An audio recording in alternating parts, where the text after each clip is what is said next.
네, 안녕하세요. 이지바이블의 김종호 교수입니다. 오늘은 복음서에 나타난 예수님의 비유 18가지 중에서 9번째, 우리가 너무도 잘 알고 있는 선한 사마리아인의 비유에 대해서 같이 한번 은혜를 나눠보는 그런 귀한 시간이 되기를 간절히 바랍니다. 선한 사마리아인의 비유, 이게 누가복음 10장에 나오는 말씀입니다. 요거를 하기에 앞서서 먼저 전체적인 한번 구조를 살펴봐야 될 것 같아요. 이게 율법사와 예수께서 이제 질문을 2번 하시고 예수께서 명령하신 구조로 이 사마리아인의 비유가 그 안에 위치를 하고 있습니다. 첫 번째 율법사가 질문을 해요. 자기가 무엇을 해야 영생을 얻을 수 있습니까? 그랬더니 예수께서 율법에 무엇이라고 기록되어 있느냐? 그랬더니 이제 하나님을 사랑하고 이웃을 사랑하라고 기록되어 있습니다. 아주 정확한 얘기죠.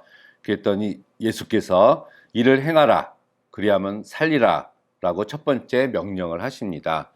그랬더니 율법사가 두 번째 질문을 해요. 그렇다면 나의 이웃이 누구입니까? 그러자 예수께서 그 율법사의 질문에 대한 대답으로 비유를 말씀하셨는데 그게 선한 사마리아인의 비유예요. 그렇다면 내 이웃이 누구입니까? 라는 율법사의 질문에 그 이웃이 누구다? 라는 것을 예수께서 가르쳐 주신 거가 되겠죠. 그리고 나서 비유가 끝난 다음에 예수께서 누가 강도 만난 자의 이웃이 되었느냐? 그러니까 자비를 베푼 자니이다. 이렇게 대답을 합니다. 그러고 나자 예수께서 두 번째 명령을 하시죠. 가서 너도 이와 같이 행하라. 이러한 맥락 속에 이 선한 사마리아인의 비유가 들어가 있는 것을 우리는 잘 알 수가 있어요. 비유의 내용은 어떤 사람이 예루살렘에서 여리고로 내려가고 있었는데 예루살렘에서 여리고로 내려가고 있는 그 중간 길 위에서 일어난 사건이었습니다. 예루살렘은 해발 한 750m 정도 되고요. 여리고는 수면보다도 더 낮은, 수면보다 한 250m, 바다의 수면보다 250m 정도 더 낮은 곳에 위치하고 있었어요. 그래서 한 1100m 정도 표고차가 있었고요. 거리도 한 27km 정도 되는 꽤 아주 먼 거리였습니다. 그래서 우리 본문에 예루살렘에서 여리고로 내려가다가 이렇게 내려가고 있는 게 맞죠. 1100m 정도를. 이 여리고는 아주 오래전부터 사람들이 거주했었던 도시였어요. 그래서 성서 고고학적으로는 약 한 BC 1800년대, 1900년대 때부터 사람들이 거주한 흔적이 발견되었다 이렇게 얘기를 하기도 하고요.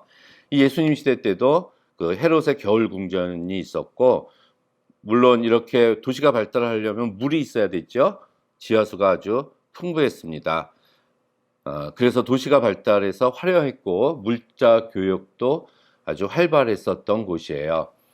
출애굽한 이스라엘 백성들이 요단강을 건너서 제일 처음에 들어간 도시도 이제 여리고 성이었죠. 그렇지만 그랬기 때문에 이 예루살렘과 여리고를 가로지르는 이 길에는 항상 강도들이 굉장히 많았다고 합니다. 그래서 별명이 피로 얼룩진 길이라는 별명도 얻고 있었어요. 이제 내리막길, 반대로 말하면 또 오르막길이었죠. 뭐 지금의 아스팔트처럼 아주 좋은 길이 있었던 건 아니고 아주 바위가 많은 거친 그런 길이었다고 얘기를 합니다. 자, 이때 강도 만난 자가 어떤 강도 만난 자 한 사람이 쓰러져서 거반 죽게 되어 있는 상태에서 한 제사장이 그 길에 들어서게 됩니다. 근데 본문에서는 소개할 때 마침이라는 단어를 썼어요. 그렇다면은 요 마침이라는 말을 보면 강도 만난 자가 있었는데 마침 제사장이 지나가니까 이 사람은 구원을 받을 수 있겠구나라는 일말의 기대감을 갖게 하는 단어가 마침이었습니다. 그러나 그 제사장은 그를 보고 반대쪽으로 멀찍이 피해서 그냥 지나가 버렸어요.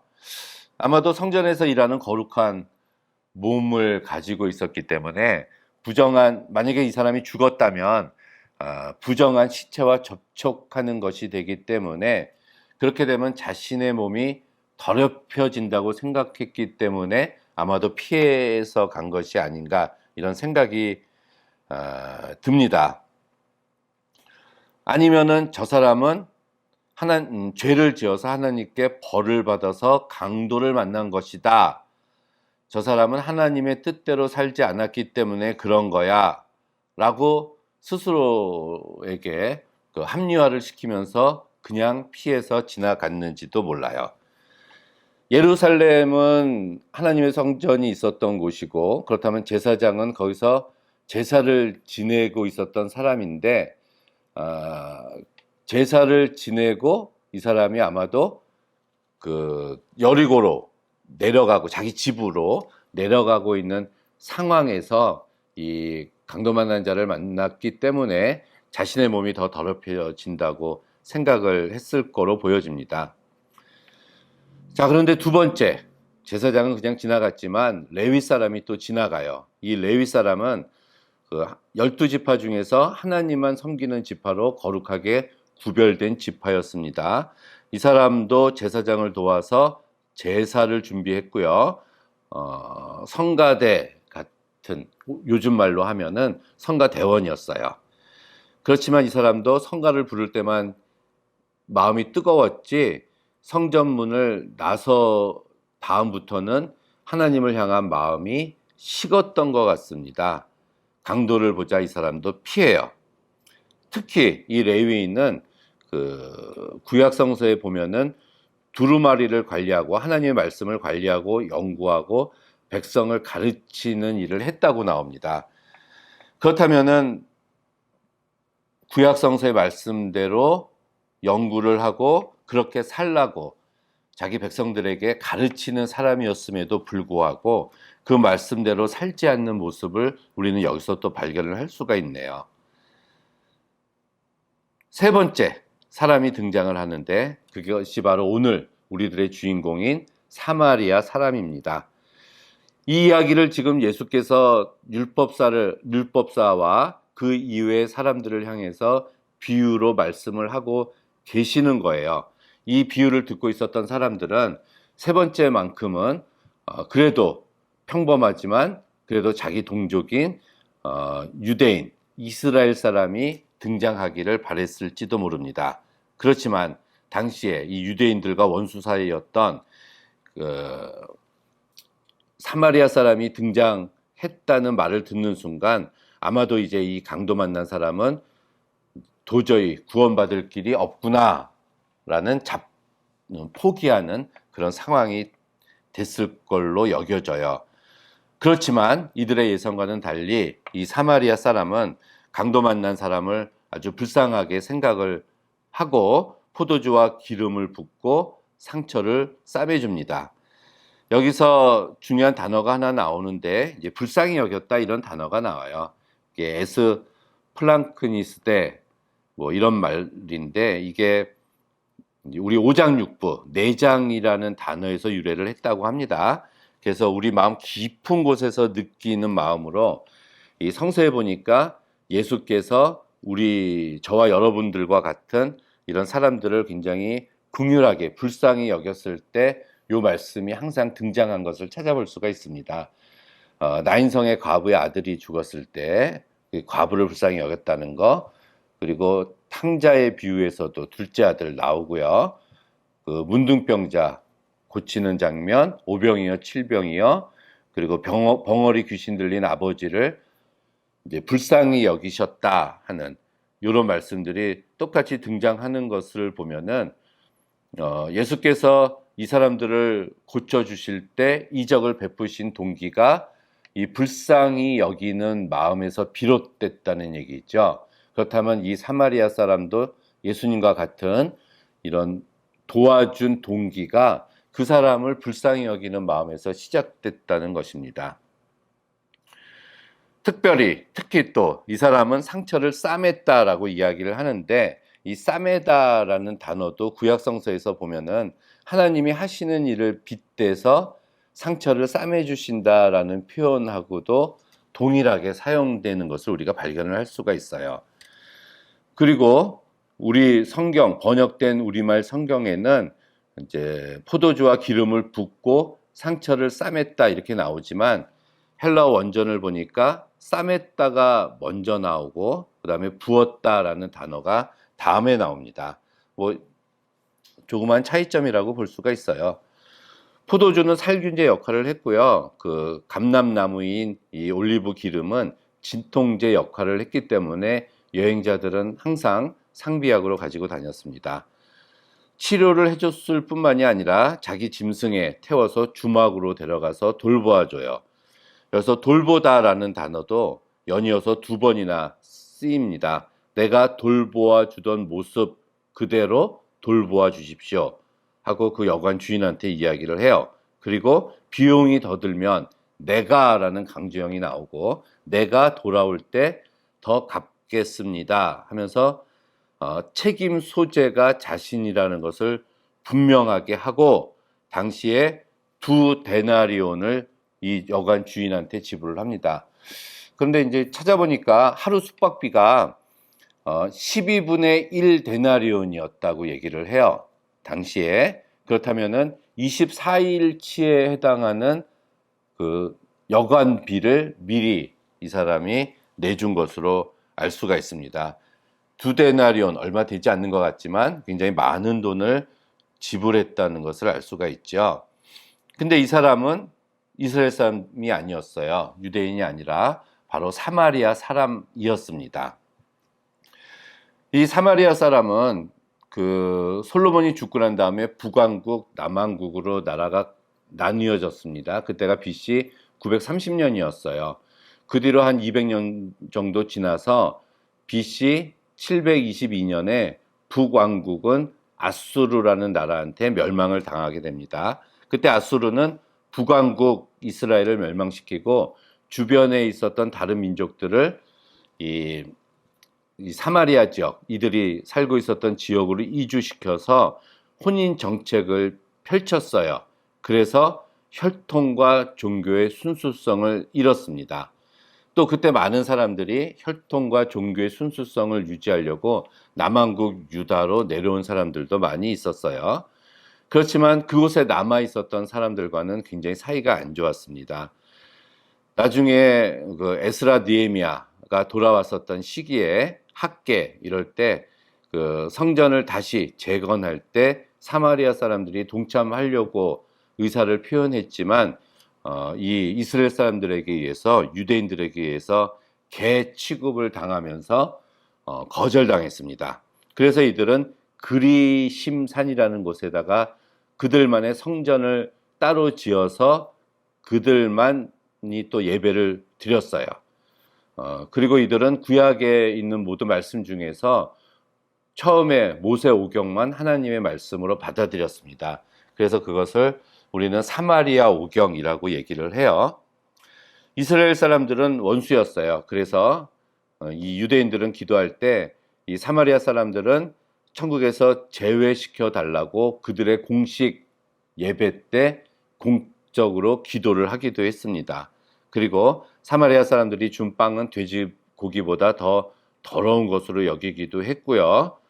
그리고 예수님이 오시기 한 120, 30년 전에 유대인들이 이 사마리아 지역에 쳐들어가서 그리심 산에 있는 성전을 부숴버린 그러한 사건도 있었습니다. 그러자 예수님이 탄생하시기 몇 해 전에 사마리아 사람들이 사람들의 뼈를 예루살렘 성전에다가 던져 넣어서 이렇게 성전을 더럽힌 사건이 있었어요. 자, 이렇게 당시 예수님 시대 때 유대인들과 사마리아 사람들은 아주 철천지 원수들이었습니다. 그래서 이제 갈릴리 지역이 있고 사마리아 지역이 있고 예루살렘이 있었는데 갈릴리와 예루살렘에서 이렇게 왕래를 하게 될 때 사마리아 지역을 통과하지 않고 요단강을 건너서 요단 서편으로 가서 다시 갈릴리 지역으로 들어가는 이런 여행 경로를 유대인들은 택하고 있었죠. 그렇지만 예수께서는 요한복음 4장에 보니까 그렇게 다니지 아니하시고 사마리아를 통과해서 다니셨고 사마리아 여인에게 물을 달라고 해서 마시고 그 여인과 대화를 하셨죠. 그리고 예수님은 제자들을 시켜서 그 사마리아 지역에 가서 먹을 것을 사오라고 또 말씀을 하셨습니다. 예수님은 그 복음서에 보니까 문둥병자, 사마리아의 문둥병자를 고치신 사건도 있고요. 그리고 또 특히 우리 사도행전 1장 8절에 성령이 너희에게 임하시면 예루살렘과 유대와 사마리아와 땅끝까지 이르러, 이렇게 예수님이 복음을 전하는 곳에 사마리아라는 지역의 이름을 콕 집어서 거기다 넣으신 것도 우리는 발견을 할 수가 있습니다. 자, 원수였어요. 그렇다면 이 사마리아 사람이 예루살렘에서 여리고로 지나가다가 강도 만난 그 사람을 고쳐주었는데, 아마 그 사람은 이제 옷이 벗겨져서 사마리아 사람인지 유다 사람인지 알 수가 없었지만 아무래도 유대 지역이었기 때문에 유대인일 확률이 굉장히 높습니다. 그때 이 사마리아 사람은 원수였던 그 유대인을 고쳐줬다는 얘기네요. 예수께서 사랑을 말씀을 하셨습니다. 사랑을 하셨는데 처음에는 이웃을 사랑하라 이렇게 말씀하셨잖아요. 이웃을 사랑하라, 뭐 할 수 있을 것 같아요. 두 번째는 내 이웃을 내 몸과 같이 사랑하라. 내 몸. 뭐 그것도 뭐 어렵지만 할 수 있는 것 같아요. 내 몸처럼 내 이웃을 사랑하라. 근데 궁극적으로 예수께서는 원수를 사랑하라 이렇게 말씀하셨습니다. 그거는 좀 힘들잖아요. 나를 사랑하는 사람을 사랑하는 것은 그렇게 어려운 일이 아니지만 원수를 사랑하는 것은 굉장히 어렵습니다. 그렇다면 예수께서 이웃을 사랑하라 라고 말씀하셨을 때 그 이웃은 바로 원수를 가리키는 말씀이라고 볼 수가 있죠. 그리고 예수께서는 또 한 가지 더 말씀하셨는데, 친구를 위해서 자기 목숨을 버리는 자 이보다 더 큰 사랑이 없다 이렇게 말씀하셨어요. 친구를 위해서 여러분 자기 목숨을 버릴 수가 있습니까? 이것은 굉장한 지고의 사랑이라고 볼 수가 있죠. 그리고 마지막으로 예수께서는 내 이웃을 내 몸과 같이 사랑하라 이렇게 말씀을 하셨어요. 자, 원수를 사랑하고 친구를 위해서 목숨을 버리는 사랑을 하고 내 몸처럼 사랑을 하라는 거, 이런 사랑 여러분 할 수가 있습니까? 못하겠죠. 저도 못할 것 같아요. 그거는 우리들은 못해. 예수님만 하실 수 있는 사랑이야. 그런 사랑의 경지는 예수님 정도 돼야지 할 수 있는 사랑이야. 이렇게 우리가 얘기하지 않습니까? 원수를 사랑하라 이렇게 말씀하셨는데, 사도 바울은 우리가 아직 죄인 되었을 때, 로마서 5장 8절 10절에 우리가 원수 되었을 때 그리스도께서 우리를 위해서 죽으심으로 우리에 대한 자기의 사랑을 확증하셨다. 예수님은 원수인 우리를 위해서 죽으셨잖아요. 원수를 사랑하셨어요. 그리고 친구를 위해서 목숨을 버렸다. 예수님은 너희는 내가 명하는 대로 행하면 곧 나의 친구다 하면서 예수님은 우리를 친구라고 부르셨습니다. 우리가 예수님의 명하는 대로 행하면 우리는 예수님의 친구가 돼요. 예수님은 친구가 될 수 있는 길을 열어놓으신 거죠. 그리고 누가복음 12장 4절에 보니까 제자들을 향해서 친구라고도 부르셨어요. 예수님은 우리를 자신의 친구로 삼아주셨습니다. 바로 예수께서는 친구를 위해서 십자가 위에서 죽으셨죠. 내 이웃을 내 몸과 같이 하라. 이것도 마찬가지입니다. 예수님은 우리를 자기 몸처럼 생각을 하셨어요. 우리는 교회가 그리스도의 몸이고 우리는 그 몸의 지체라고 에베소서 5장 30절에서 얘기하고 있지 않습니까? 이렇게 예수님은 하셨어요. 예수님은 할 수 있어요. 그런데 우리가 할 수 있을까요? 우리는 못해요. 그러나 오늘 이 사마리아 사람이 한 것을 보면 할 수가 있을 것 같습니다. 예수님은 우리도 할 수 있다라는 말씀을 해주시기 위해서 말씀해 주신 게 이 선한 사마리아인의 비유예요. 자, 사마리아 사람이 어떤 한 사람을 살렸는데 그가 치른 희생을 보면 그렇게 많지 않습니다. 그가 가지고 있었던 올리브 기름과 포도주를 조금 사용했어요. 휴대용 상비약이었습니다. 나중에 조금 더 사서 보충할 수 있는 그 정도의 분량이었을 거예요. 붕대가 좀 들어갔고요. 자기가 가지고 있었던 짐승이 좀 수고했습니다. 또 2데나리온이 들었네요. 2데나리온, 1데나리온이 하루치 품삯이니까 요즘 뭐 하루에 뭐 10만 원이 하루치 일당이라 그러면은 20만 원 들었다는 얘기예요. 빚을 져서 이 사람을 도운 게 아닙니다. 그날 밤 강도 만난 자를 도우고 자기가 가던 여행 길도 갔어요. 이 사람을 돌보기 위해서 자기 여행을 중단하지도 않았고요. 하루를 더 머물지도 않았습니다. 응급조치만 하고 떠났을 뿐이에요. 단 이틀치 품삯 2데나리온으로 이 사람을 살린 겁니다. 이 정도라면 우리도 할 수 있지 않을까요? 아주 값비싼 희생이라고 말할 수 있을까요? 사랑은 하고자 하는 마음이 중요한 겁니다. 많은 희생을 요구하고 있지 않아요. 예수께서도 우리가 사랑을 실천하는 데 있어서 우리가 가지고 있는 많은 것을 희생해서 사랑하라고 말씀하신 것이 아닙니다. 우리가 할 수 있는 일에서, 평소에 만나는 작은 일에서 사랑을 실천하라고 말씀을 하신 겁니다. 오늘 우리에게 주어진 사랑의 기회를 놓치지 말라고 말씀하신 거예요. 이렇게 주님은 보통 사랑, 실현 가능성이 있는 사랑이 무엇인지 우리에게 보여주고 싶으셨어요. 그리고 나서 마지막에 명령하셨습니다. 가서 너도 이와 같이 하라. 아까 말씀드렸듯이 어떤 사람이 강도를 만났다 이렇게 얘기하면서 강도 만난 사람이 유대인인지 사마리아 사람인지 일부러 밝히지 않으셨습니다. 옷차림으로 구분이 가능했는데 강도들이 그 사람의 옷을 벗겼다. 그래서 신분을 알 수가 없었어요. 이렇게 두 겹으로 이 사람의 신분을 예수께서 가려 놓으신 겁니다. 그냥 문맥으로 봤을 때 이스라엘 사람이었던 것으로 보여져요.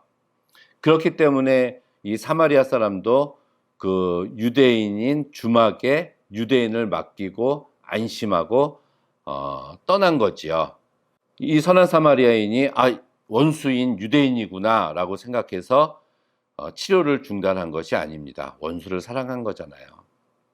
그렇다면 예수님은 지금 이웃과 만나는 나의 성품과 행동, 내가 지금 만나고 있는 이웃과 만났을 때 내가 표출하는 행동, 그리고 내가 지금 내 주머니에 가지고 있는 물질이 예수님의 초점의 대상이 됩니다. 하나님 나라와 천국의 속성이 우리가 사랑이라고 이야기를 하고 있지 않습니까? 그 사랑은 미루지 말아야 된다는 얘기예요. 지금 이웃과의 만남 속에서 이루어져야 된다는 얘기입니다. 하나님 나라는 사랑의 실천이 진행되는 거기에 하나님의 나라가 구체적으로 나타나게 돼 있어요. 이 사마리아인이 지금은 그냥 가자. 내가 이번 여행에서 돌아올 때 큰 돈을 벌면 그때 가서 사랑할 거야. 실천할 거야. 지금은 그냥 바쁘니까 지나쳐야겠어. 이렇게 얘기하지 않았습니다. 그렇게 행동하지 않았어요. 이 그리스도인들은 세상 사람들과의 만남의 틀 안에서 살아가게 되어 있죠.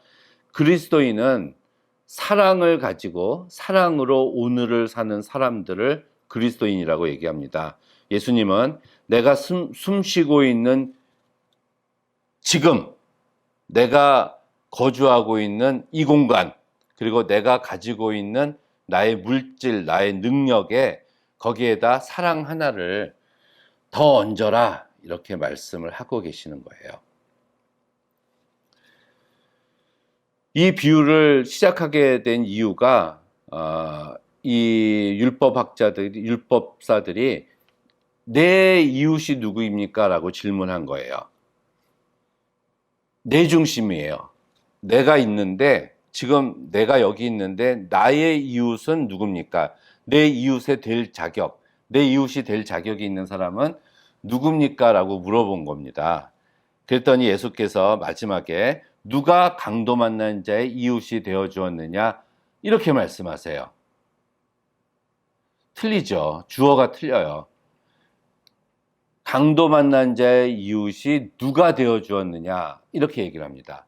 그럼 대답은 사마리아인이요 이렇게 얘기를 해야 되는데 원수였기 때문에 그렇게 대답하지 않고 자비를 베푼 자입니다 이렇게 얘기를 해요. 자비를 베푼 사람. 항상 예수님이 말씀은 능동적이고 다른 사람 중심적이었습니다. 율법사는 이웃은 내가 결정해야 된다는 거예요. 어느 정도 자격을 갖춰야 내 이웃이 될 수 있다는 얘기죠. 그런데 예수님은 강도 만난 자가 나의 이웃이다라기보다는 내가 강도 만난 자의 이웃이 되어 주어야 한다라고 말씀하신 겁니다.